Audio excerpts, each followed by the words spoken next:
प्यार के बरसात छोरा टोला टोला देके बाटोही हमें आता पसाराइयो कर नियन डाटोही। दोस्तों एक बार फिर से स्वागत है हमारे Biku Bhojpuri news YouTube channel में। आप लोग के बता दें दोस्तों कि एक मघी एक्ट्रेस किरण सिंह जी है जो कि बहुत ही बवाल का रील वीडियो बना दिए हैं दोस्तों आप लोग के बीच, जो कि हमारे शुरुआती वीडियो में क्लिप के माध्यम से आप लोग रील वीडियो सुने होंगे दोस्तों, जो कि काफ़ी तेज़ी से इंस्टाग्राम पे वायरल हो रहा था दोस्तों। तो हम सोचे अपना भाई को ये अपडेट बताना चाहिए। बाकी आप लोग के रील वीडियो किरण सिंह जी का कैसा लगा है दोस्तों, आप लोग एक बार कमेंट में ज़रूर लिखिएगा।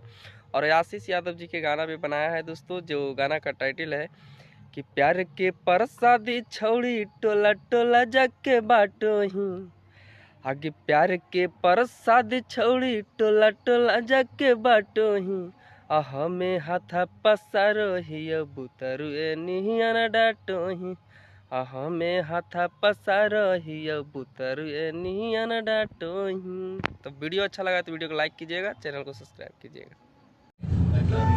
आशीष यादव जी का एक गाना है, किस्मतिया में जो लिखल रही उन्हें न होई जान हो।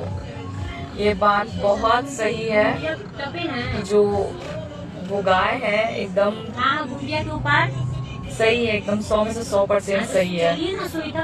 किस्मतिया में जो लिखल रही उन्हें न होई जान हो। हम वो बहुत ज्यादा उस गाने को सुनते हैं।